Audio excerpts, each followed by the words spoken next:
Hello everyone, welcome to Gaurav Singh lectures. तो बच्चों, हम लोग स्टार्ट कर रहे हैं आज क्लास 10th मैथमेटिक्स का chapter arithmetic progression.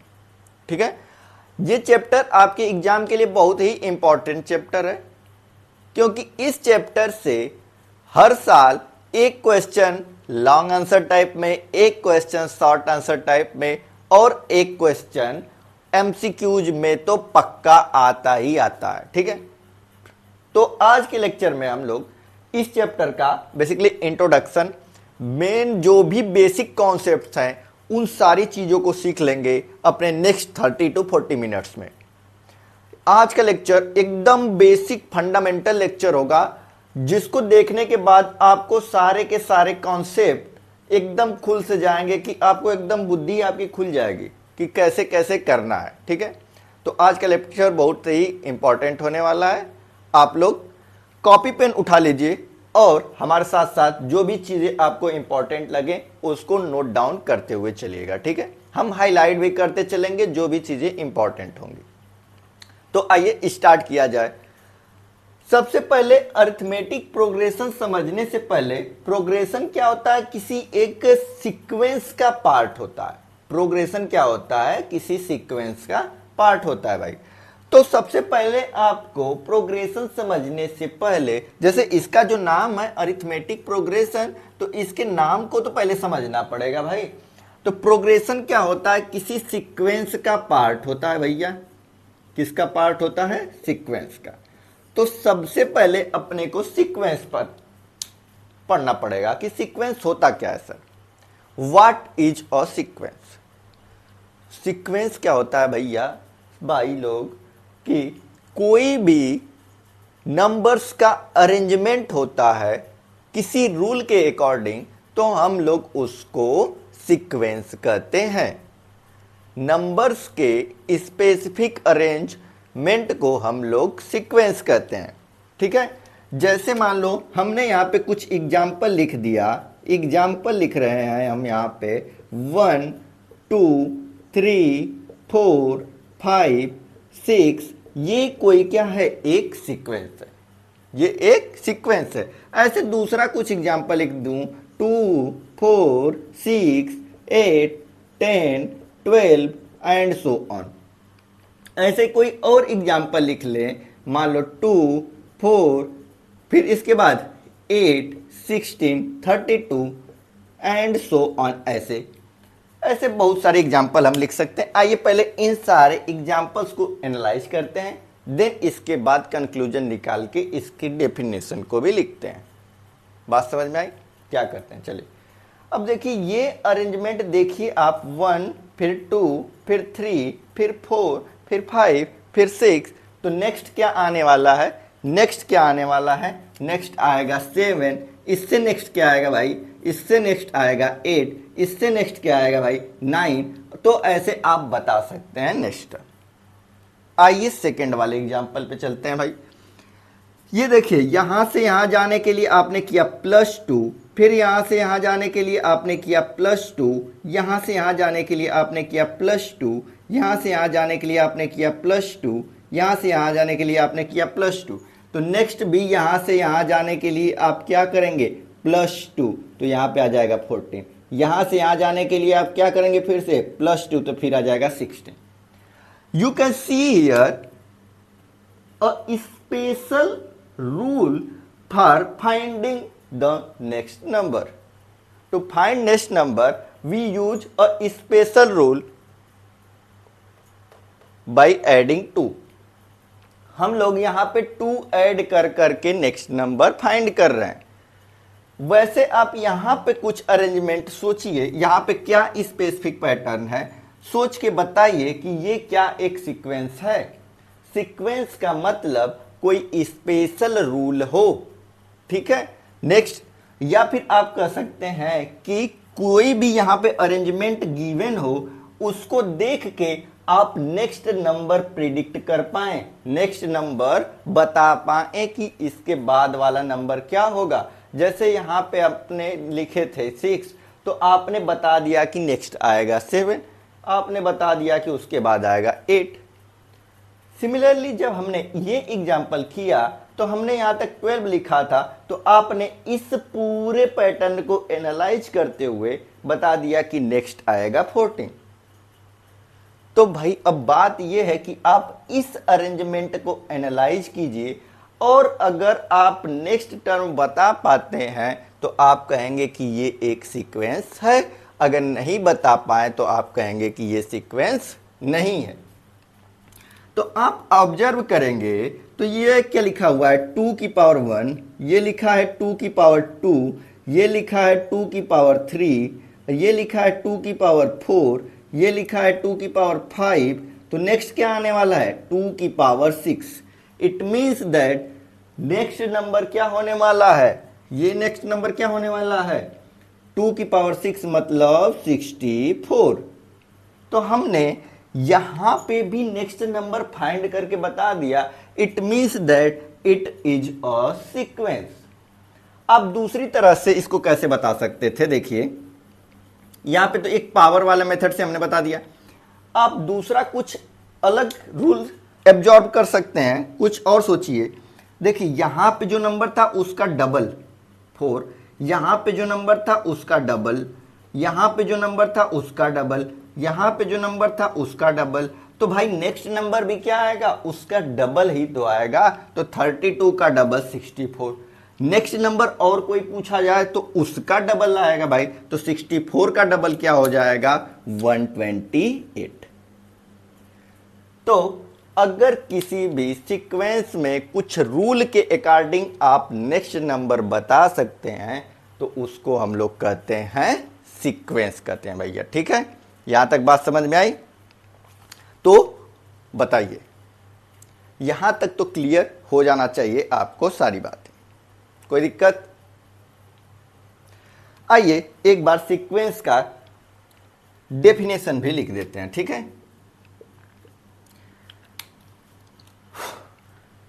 Sequence is an arrangement of numbers according to some rule। हम तो कहते हैं ये सारी झंझट पालिए ही ना, डेफिनेशन वगैरह का अभी आपको कोई काम नहीं है। आप सिंपल सी बात ये देखिए कि किसी अरेंजमेंट को आप ऑब्जर्व करके, किसी और अरेंजमेंट को आप देखकर उसका नेक्स्ट टर्म बता पा रहे हैं कि नहीं। अगर नेक्स्ट टर्म आप देख के बता देते हैं तो उसको आप लोग कहेंगे कि वो क्या है, सीक्वेंस है। अगर नहीं बता पाते हैं तो उसको आप कहेंगे कि वो सीक्वेंस नहीं है। यहां तक कोई दिक्कत? ठीक है, आइए कुछ और एग्जांपल्स हम लिखते हैं, देन इसके बाद मूव करते हैं आगे। हम यहाँ पे कुछ और एग्जांपल्स लिखते हैं, आप उसको ऑब्जर्व करिएगा और बताइएगा कि क्या ये सीक्वेंस है कि नहीं है। ठीक है, चलिए यहाँ पे लिखते हैं, कोई सीक्वेंस लिखता हूं मैं 3 5 7 9 11 13 ... आपको अभी यस या नो में आंसर देना है कि ये सीक्वेंस है कि नहीं। ये आपका पहला एग्जाम्पल। सेकेंड एग्जाम्पल मैं कुछ ऐसा लिख देता हूं 2 3 5 7 11 13 17 19 and so on. Third example आपके लिए, थर्ड एग्जाम्पल लिखता हूं मैं, ऐसे लिखते हैं कि कुछ लिख दिया जाए यही इसको ना लिख के ये लिख दिया जाए 5 25 125 625 एंड सो ऑन। एक और लिख देता हूं, बस 4 एग्जाम्पल बहुत हो जाएंगे। इतने में सारा कॉन्सेप्ट आपको समझा दूंगा। ठीक है, कोई भी चीज बचेगी नहीं। तो नेक्स्ट आप एग्जाम्पल लिख लीजिए, ये 1 1 2 3 5 8 5 8 13 एंड सो ऑन। ठीक है, आइए अब इन चीजों पे डिस्कशन करते हैं, देन हम लोग मूव करेंगे अपने फर्दर आगे के कॉन्सेप्ट पे। चलिए पहले ये बताइए कि ये जो गिवन अरेंजमेंट लिखा है ये सीक्वेंस है कि नहीं। हमने बोला सीक्वेंस में क्या होता है, कुछ अरेंजमेंट होता है नंबर्स का जिसके अकॉर्डिंग आप अगला नंबर बता पाते हैं। अगर आप अगला नंबर बता देते हैं तो वो सीक्वेंस है, मतलब आपने वहां पे कुछ डिकोड कर लिया, कोई रूल डिकोड कर लिया है जिसके अकॉर्डिंग आप नेक्स्ट नंबर बता रहे हैं। तो यहाँ पे आपने रूल डिकोड किया होगा कि सर यहाँ पे हर नंबर +2 करने पर मिलता है, हर नंबर +2 करने पर मिल रहा है, हर नंबर +2 करने पर मिल रहा है, तो नेक्स्ट नंबर भी सर +2 करने पर मिलेगा, means that next number is 15, means yes it is a sequence. हमने पूछा था यस और नो में आंसर देना है, सीक्वेंस है तो एस, नहीं है तो नो। इसको आप सोचिए तो ये क्या है, यहां पे कुछ ऐसा रूल ऑब्जर्व कर पा रहे हैं क्या। आप देखेंगे यहाँ पे 2 है, 3 है, 5 है, 7 है, कुछ रैंडमली बढ़ रहा है घट रहा है, कुछ रैंडमली कहीं पे 1 बढ़ रहा है, कहीं पे 2 बढ़ रहा है, कहीं पे 4 बढ़ रहा है। तो आप ऐसा देखेंगे तो आपको कुछ ऐसे स्पेसिफिक अरेंजमेंट आपको समझ में नहीं आएगा। लेकिन थोड़ा और डीपली सोचेंगे तो आप देखेंगे कि ये सारे प्राइम नंबर्स लिखे हैं भाई।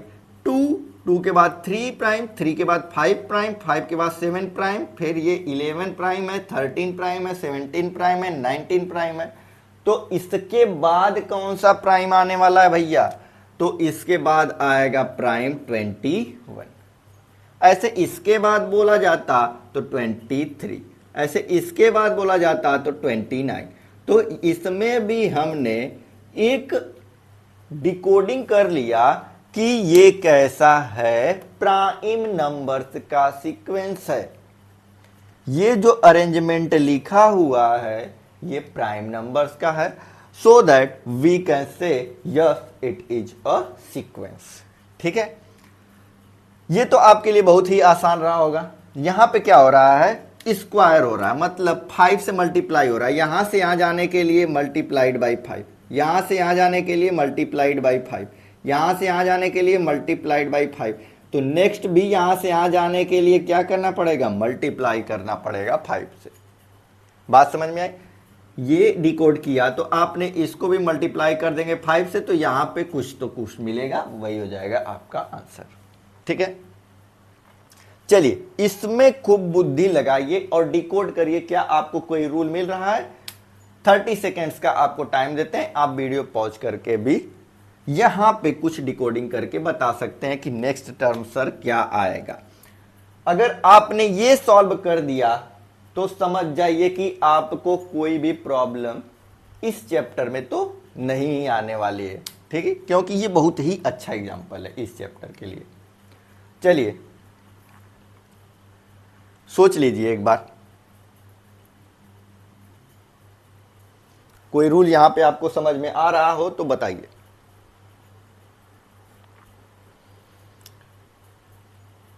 फिर इसके बाद हम कुछ जनरल नोटेशंस वगैरह के बारे में डिस्कस करेंगे। ठीक है, आइए इसमें हम बताते हैं क्या हो रहा है। देखिए भाई, यहां पे फर्स्ट टर्म गिवन है, नेक्स्ट टर्म क्या मिल रहा है, ऐड कर करके। ये 2 टर्म आप छोड़ दीजिए, थोड़ा एक टर्म को छोड़ दीजिए, मतलब इसके पीछे जो कुछ भी होगा उसको उसमें ऐड कर दिया गया। अब देखिए इन दोनों को, ये दोनों को प्लस किए हैं, ये थोड़ा इरेज करते हैं, ये दोनों को प्लस किए हैं तो अगला वाला मिला है, फिर ये दोनों को प्लस किए हैं तो ये वाला मिला है। देखिए 2 1 3 मिला, फिर ये दोनों को प्लस किए तो ये मिल गया, फिर ये दोनों को प्लस किए तो ये मिल गया। मतलब इस सीक्वेंस में प्रीवियस 2 टर्म्स को ऐड करने पर नेक्स्ट टर्म मिलता है। फिर से सुनिएगा बात को, अच्छा एग्जाम्पल है, ध्यान से सुनिएगा, नहीं तो कंफ्यूजन हो सकता है। क्या हो रहा है कि प्रीवियस 2 टर्म्स को ऐड करने पर नेक्स्ट टर्म मिलता है भाई। तो 1 1 ऐड किया तो 2 मिला, 2 1 ऐड किया तो 3 मिला, 3 2 ऐड किया तो 5 मिला, 5 3 ऐड किया तो 8 मिला, 8 5 ऐड किया तो 13 मिला, 13 और 8 ऐड करेंगे तो 21 मिल जाएगा। सिमिलरली अगर नेक्स्ट लिखना हो तो इन दोनों को ऐड करोगे तो नेक्स्ट मिल जाएगा 32। तो इस अरेंजमेंट को भी अगर बहुत ही ध्यान से देखा जाए तो आप डिकोड कर सकते हैं, कुछ रूल यहां पे आपको पता चल रहा होगा। कुछ रूल यहाँ पे आपको पता चल रहा है भाई?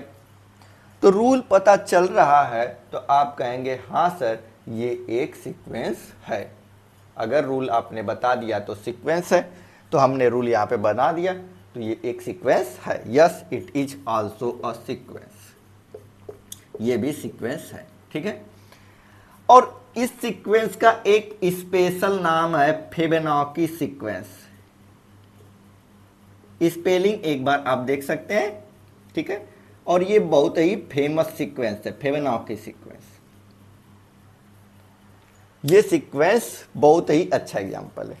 अब आइए कुछ जनरल नोटेशंस वगैरह हम लोग यहाँ पे इस साइड में लिख लेते हैं, जितनी भी चीजें। तो सीक्वेंस में जो टर्म सबसे पहले आए उसको कहेंगे हम लोग फर्स्ट टर्म, जो दूसरे नंबर पे आए सेकेंड टर्म, तीसरे नंबर पे आए तो थर्ड टर्म, तीसरे नंबर पे आए तो थर्ड टर्म, फोर्थ नंबर पे आए तो fourth term, and so on.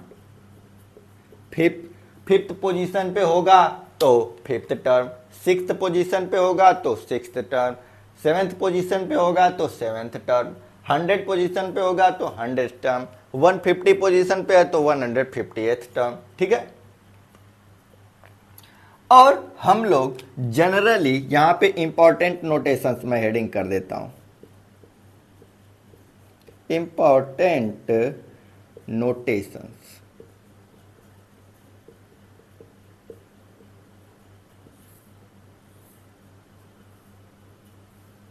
ठीक है, पहला बात तो हम लोग जनरली, अच्छा ठीक है, यहां पे हम एक और एग्जांपल इसको लिख के ही चलते हैं। 1 2 3 4 5 ये वाला एग्जांपल भी आपके साथ रहना चाहिए। ठीक है, क्योंकि आसान से बातें समझ में आएंगी। तो आप अगर इसमें देखेंगे तो ये है आपका फर्स्ट, ये है फर्स्ट आपका, ये है सेकंड आपका, ये है थर्ड आपका, ये है फोर्थ आपका, ये है फिफ्थ आपका, ये है सिक्स्थ आपका। ठीक है, मतलब ये first term, second term, third term, fourth term, fifth term, sixth term, seventh term ऐसे आता रहेगा। ठीक है, तो हम हमेशा फर्स्ट टर्म को A1 कहेंगे, फर्स्ट टर्म को क्या लिखेंगे, फर्स्ट टर्म को A1 कहेंगे, फर्स्ट टर्म को क्या कहेंगे, A1 कहेंगे। ठीक है, तो ऐसे आपसे अगर 100th टर्म हम पूछें इस सीक्वेंस से, आप फटाक से बता देंगे कि 100th टर्म क्या होगा, 100th टर्म क्या होगा, 100 होगा भाई। ठीक है, तो ये जो हमने ऐसे जनरली कोई भी टर्म पूछ दिया है उसको हम लोग जनरल टर्म कहेंगे, जनरल टर्म, जनरल टर्म। कुछ बुक्स AN लिखती हैं, कुछ बुक्स TN लिखती हैं, इसमें कंफ्यूज नहीं होना है। AN TN UN ये बुक टू बुक वेरी करता है। ठीक है, तो AN लिखे या TN लिखे या UN लिखे बात सेम है सारी की सारी। ठीक है, AN जनरल टर्म को हम लोग AN लिखेंगे। जैसे हम बताते हैं, कंफ्यूज नहीं होना है, तुरंत तुरंत सब कुछ लिख के बताते हैं। ये फर्स्ट पे है तो इसको कहेंगे आप A1, ये सेकंड पे है तो इसको आप कहेंगे A2, ये थर्ड पे है तो A3, ये फोर्थ पे है तो A4, ये फिफ्थ पे है तो A5, ये सिक्स्थ पे है तो A6, ये सेवेंथ पे है तो A7। कोई कंफ्यूजन नहीं, जैसे इसको भी यहाँ पे ही लिख के दिखा देते हैं भाई। ये फर्स्ट पोजीशन पे है तो A1, सेकेंड पे तो A2, थर्ड पे तो A3, फोर्थ पे तो A4, फिफ्थ पे तो A5, ऐसे सारे में। ऐसे इसमें ये है A1, इसमें ये है A2, ये है A3, ये है A4, ऐसे ये आएगा A5। ठीक है, ऐसे हम अगर जनरली कोई टर्म लिखना चाहें तो आप उसको कहेंगे जनरल टर्म। ठीक है, जनरल टर्म कहेंगे हम। ये कुछ थोड़ा थोड़ा इरेज कर देते हैं, थोड़ा जगह बन जाए तो हम लोगों को लिखने में आसानी होगी। ठीक है, ताकि लिखने में कुछ आसानी हो जाए। ये क्या थी सीक्वेंस, 5, 25, 125, 625, ये कुछ ऐसा था। ठीक है, चलिए आइए डिस्कशन करते हैं अपना।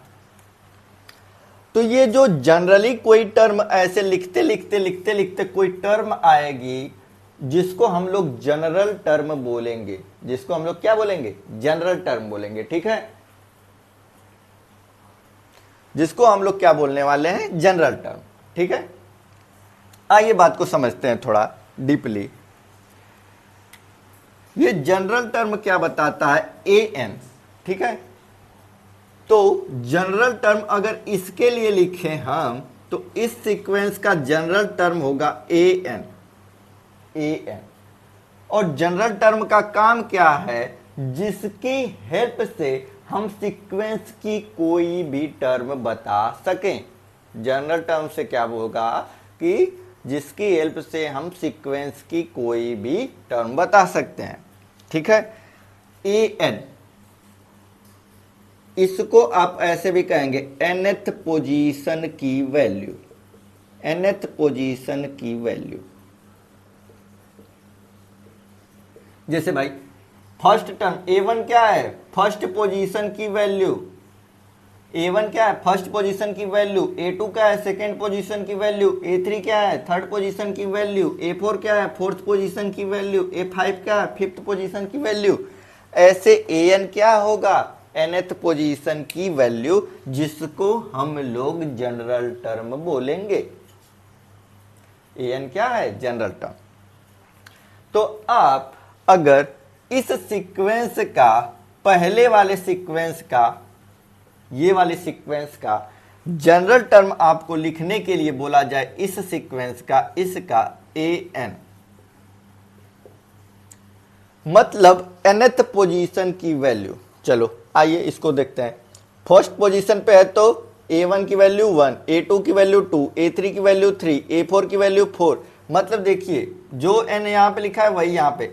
फोर्थ पोजीशन की वैल्यू 4, सिक्स पोजीशन की वैल्यू 6, सेवंथ पोजीशन की वैल्यू 7, एट्थ पोजीशन की वैल्यू 8, नाइन्थ पोजीशन की वैल्यू 9, टेंथ पोजीशन की वैल्यू 10।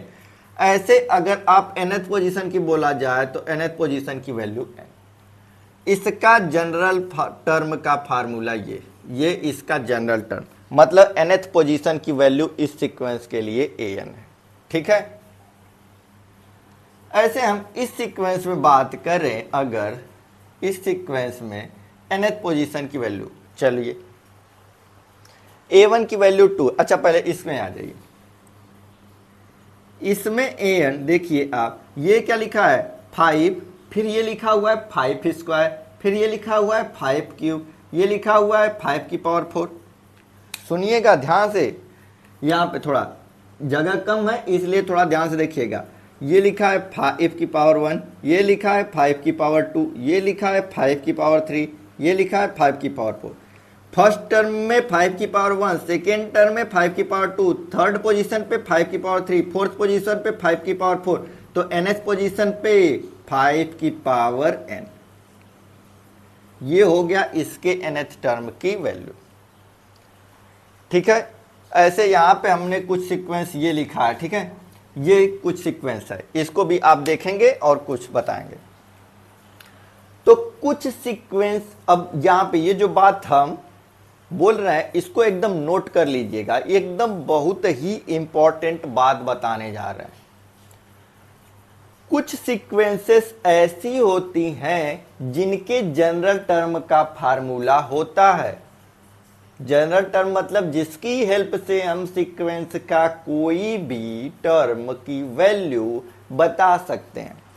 लेकिन जब आप इस सीक्वेंस को देखेंगे, इस सीक्वेंस को देखेंगे, तो आप इन दोनों सीक्वेंसेस में कभी कोई जनरल टर्म ऐसे नहीं बता सकते कि अगर हम आपसे इस सीक्वेंस में पूछ दे भाई 100 टर्म की वैल्यू, जैसे इस सीक्वेंस में अगर हम आपसे बोले 1000 प्लेस की वैल्यू, मतलब ए 100 बताइए या 1001 बताइए, तो आप फटाक से बता देंगे 1001, क्योंकि ये आ गया। इसमें आप बोलेंगे अगर सर की ए 57 की वैल्यू बताइए, तो आप कह देंगे सर 5 की पावर 57 होगा और आपका आंसर हो गया, काम खत्म। लेकिन आप से अगर इस सीक्वेंस में अगर हम पूछ दें कि ए 711 बताइए तो आप नहीं बता पाएंगे। इस सीक्वेंस में अगर हम आपसे ए 31 पूछ दें, मतलब 31 पोजीशन की वैल्यू, तो आप नहीं बता पाएंगे। ठीक है, तो ये कुछ सीक्वेंसेस ऐसी हैं जिनमें जनरल टर्म का फार्मूला होता है, और ये एक दो सीक्वेंसेस की ऐसी एग्जांपल है जिनमें जनरल टर्म का फार्मूला नहीं होता है। और यहीं से बात निकल के आती है प्रोग्रेशन की। यहीं से बात किसकी निकल के आती है? प्रोग्रेशन की। ठीक है,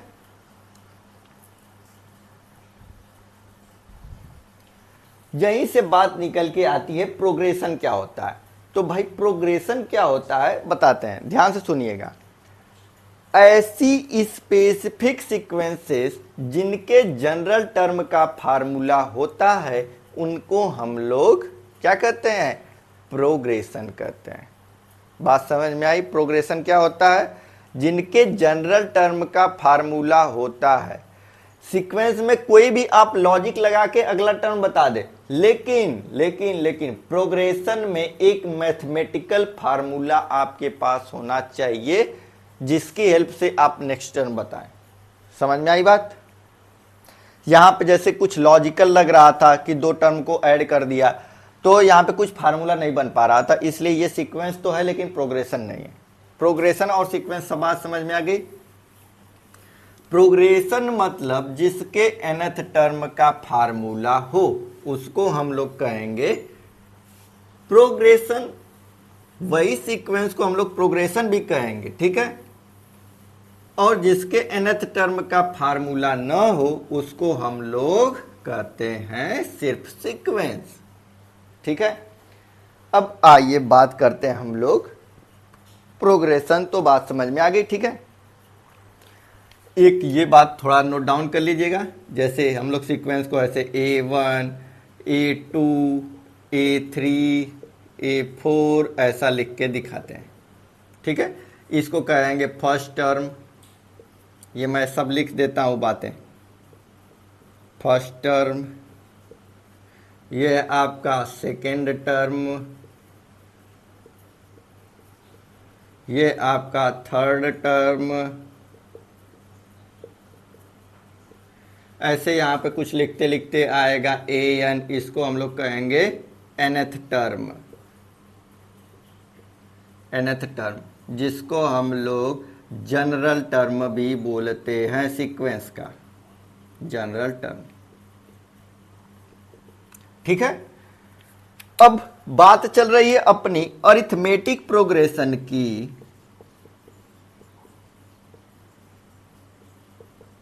अरिथमेटिक प्रोग्रेशन, तो अरिथमेटिक प्रोग्रेशन में क्या होता है? हमेशा जनरल टर्म मतलब हमेशा कोई भी दो टर्म के बीच में डिफरेंस हम लोग निकालेंगे। छोड़िए, ये बात नहीं समझ में आई, एक बार फिर से दूसरा कुछ बताते हैं। अपने को प्रीवियस टर्म से नेक्स्ट टर्म तक जाने के लिए हमेशा कुछ ऐड करना पड़े। ऐसा प्रोग्रेशन जिसमें प्रीवियस टर्म में कुछ ऐड करें तो नेक्स्ट टर्म पे चले जाएं, फिर उसमें कुछ ऐड करें तो नेक्स्ट टर्म में चले आएं, फिर अगले टर्म में कुछ ऐड करके आ जाएं। तो ऐसे प्रोग्रेशन को हम लोग अरिथमेटिक प्रोग्रेशन कहते हैं। ठीक है, तो हम इसको एक बार नोट डाउन करते हैं, फिर इसके बाद इसकी हेल्प से कुछ बताते हैं। रुकिए, अरिथमेटिक प्रोग्रेशन को हम थोड़ा सिंपल भाषा में एक बार यहां पे लिख देते हैं। कोई ऐसा सीक्वेंस, कोई ऐसा सीक्वेंस जिसमें प्रीवियस टर्म, ये बस समझने के लिए लिख रहे हैं, प्रीवियस टर्म में कुछ ऐड करके,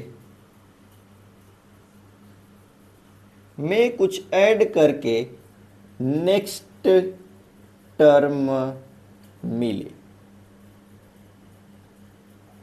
ठीक है, ये बस आपको समझने के लिए ये बात लिखे हैं, ये डेफिनेशन नहीं है। डेफिनेशन अभी हम प्रॉपर डेफिनेशन इसका लिख के भी देंगे, ठीक है। हम यहाँ पे एक दो एग्जाम्पल पहले लिखते हैं, देन इसके बाद आपको यहाँ पे इसी के नीचे हम आपको इसकी डेफिनेशन भी लिख के देंगे। डेफिनेशन इंपॉर्टेंट होती है क्योंकि जब आप नेक्स्ट क्लासेस में आगे क्लासेस में पढ़ेंगे तो डेफिनेशन का बहुत ही यूज होता है, ठीक है। आइए हम एक सीक्वेंस लिखते हैं। जैसे आपने ये वाली सीक्वेंस ही किया या आपने ये सीक्वेंस किया, कुछ ऐसी सीक्वेंसेस लिखी हैं आपने, तो आपने ऑब्जर्व किया होगा कि नेक्स्ट टर्म अपने कैसे मिल रहा है, +1, नेक्स्ट टर्म +1, नेक्स्ट टर्म +1। तो ऐसा सीक्वेंस जिसमें आपको कुछ प्लस करने पर मिलता है, नेक्स्ट टर्म में प्रीवियस टर्म में कुछ ऐड कर दे तो नेक्स्ट टर्म मिल जाए, उसको हम लोग कहते हैं अरिथमेटिक प्रोग्रेशन, ठीक है। इसमें क्या हो रहा है, नेक्स्ट टर्म +2 करके मिल रहा है, इसमें +2 करके मिल रहा है, इसमें +2 करके मिल रहा है, इसमें +2 करके मिल रहा है, तो ये भी एक अरिथमेटिक प्रोग्रेशन है। लेकिन अगर हम आपसे यहीं पे कुछ ऐसा बोल दें, 5 स्क्वायर, मतलब 5 स्क्वायर ना लिख के ऐसा लिख दें 25, 125, 625, तो आप देखेंगे कि यहां पे क्या हो रहा है कि यहां से यहां जाने के लिए आपको मल्टीप्लाइड बाई 5 करना पड़ता है।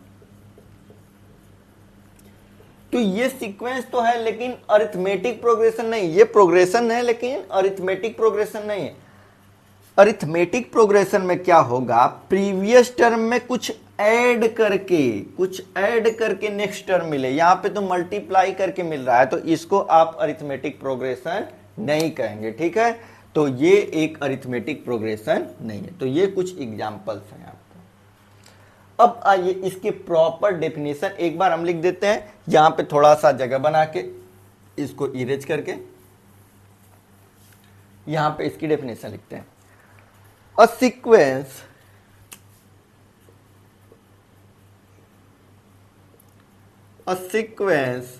A1, A1, A2,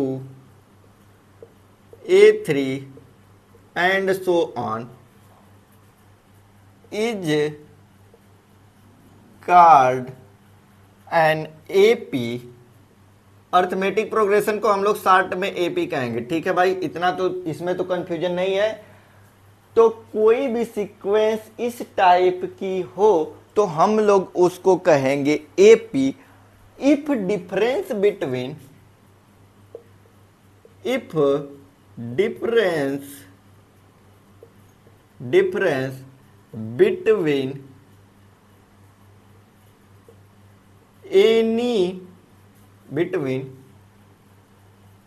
any two consecutive terms is constant।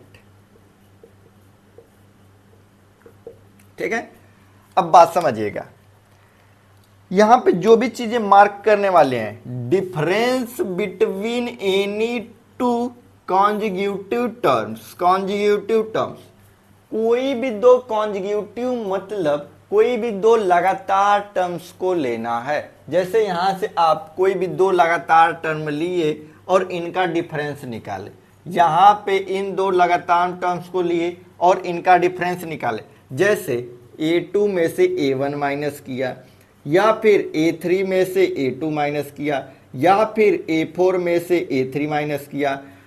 ये सब जब आप माइनस करते हैं, डिफरेंस निकालते हैं, तो कोई कांस्टेंट वैल्यू मिलती है, वही कांस्टेंट वैल्यू यहां पे भी मिलती है। मतलब जो आंसर A2 में से A1 को घटाने पर आता है, वही आंसर A3 में से A2 को भी घटाने पर आए, और वही आंसर A4 में से A3 को घटाने पर आए, वही आंसर A10 में से A9 को घटाने पर आए। ठीक है, तो कोई भी दो कॉन्जिक्यूटिव नंबर्स हम लोग लें और उनका डिफरेंस निकालें तो सेम नंबर आए, हर जगह पे सेम वैल्यू आए, तो उसको हम लोग कहेंगे कि वो AP है। डिफरेंस हमेशा सेम है, ये बात को ध्यान रखना है, कांस्टेंट आना चाहिए। और इस कांस्टेंट को, ये जो कांस्टेंट मिल रहा है, इसको हम लोग कहते हैं कॉमन डिफरेंस। इसको हम लोग क्या बोलते हैं? Common difference. And this constant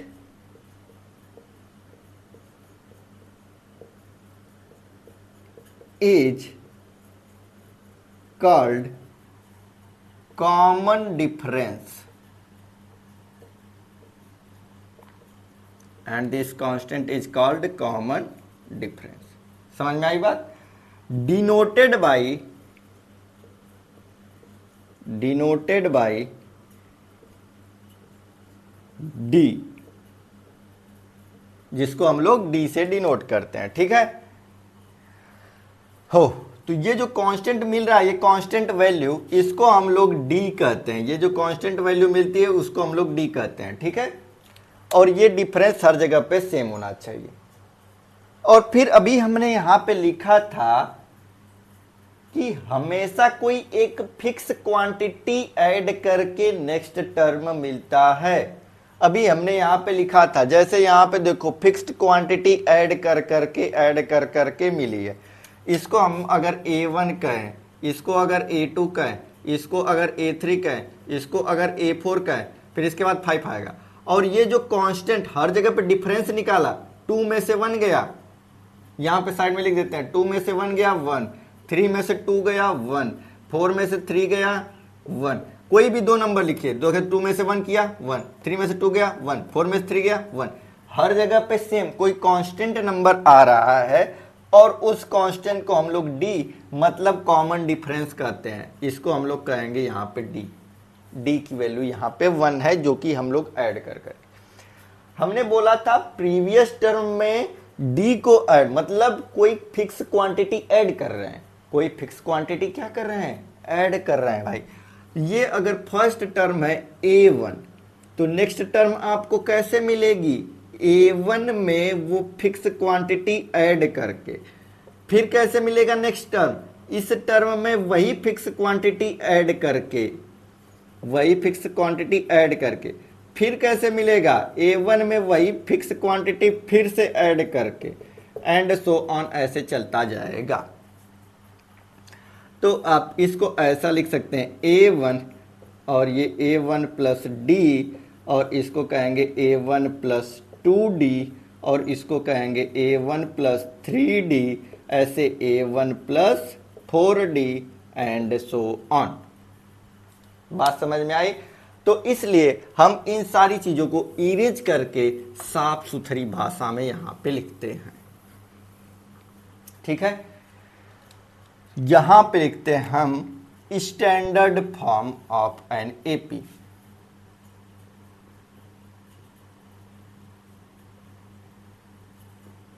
standard form of arithmetic progression. ठीक है, स्टैंडर्ड फॉर्म क्या होता है? अगर ये कोई सीक्वेंस है A1, A2, A3, A4, A5, इतने तक लिखते हैं, एंड सो ऑन, ऐसे चल रहा है। ठीक है, हमने कहा है कि ये A1 है और इसमें कुछ कॉमन चीज ऐड हो के नेक्स्ट टर्म मिलेगा, A1 प्लस हो गया D, और इसमें कुछ कॉमन ऐड हो के फिर नेक्स्ट टर्म मिलेगा। अभी यहां पे पीछे समझाया भी था।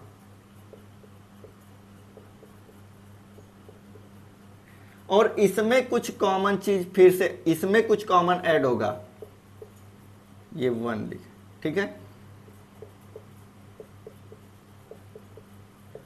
And so on.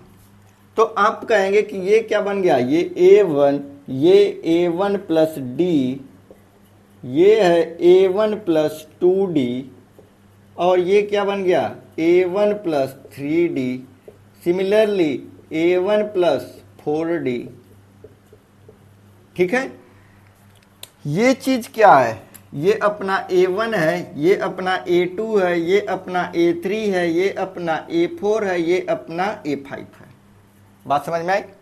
अब ऑब्जर्व करिएगा, और इसकी हेल्प से हम लोग जनरल टर्म के लिए फार्मूला बनाने वाले हैं ए एन के लिए, और यही आपका आज का लास्ट कॉन्सेप्ट होगा। ठीक है, ध्यान दीजिएगा। अगर फर्स्ट टर्म है तो 0D है, सेकेंड टर्म है तो 1D, थर्ड टर्म है तो 2D, फोर्थ टर्म है तो 4, फोर्थ पोजीशन है तो 3D, फिफ्थ पोजीशन है तो A1 प्लस 4D, ऐसे nth पोजीशन है तो A plus n minus 1 into D. अब हम कैसे लिख रहे हैं ये चीज, ये फार्मूला भी है। अब देखिएगा कैसे बन रहा है। यहां पे 3 लिखा था A3, तो इससे ये 1 2 3, इससे एक कम D, यहाँ पे 4 था तो इससे एक कम D 3D, फिफ्थ था तो A प्लस 4D, सिक्स्थ रहता तो A प्लस 5D। मतलब जो भी यहाँ पे क्वांटिटी लिखी हुई है उससे एक कम D, यहाँ पे 4 लिखा हुआ है तो इससे एक कम D, A प्लस उतना उससे एक कम D, फिफ्थ है तो A प्लस उससे एक कम D, यहाँ पे n था तो A1 plus n minus 1 into D, ऐसा आप बोल सकते थे। ठीक है, बात समझ में आई? ये बात क्लियर हुई an तक की? तो इस तरीके से हम लोग करने वाले हैं। अब इस पे हम लोग एग्जाम्पल्स वगैरह अपने नेक्स्ट लेक्चर में देखेंगे। ठीक है, क्योंकि ये लेक्चर आपका लेंदी हो जाएगा, इसलिए इसको यहीं पे हम लोग स्टॉप करते हैं। अगर आपको समझ में आया हो तो लाइक करिए, शेयर करिए अपने फ्रेंड्स के साथ। तो चलिए आज का लेक्चर यहीं पे स्टॉप करते हैं। Thank you all of you, bye bye, take care, Jai Hind.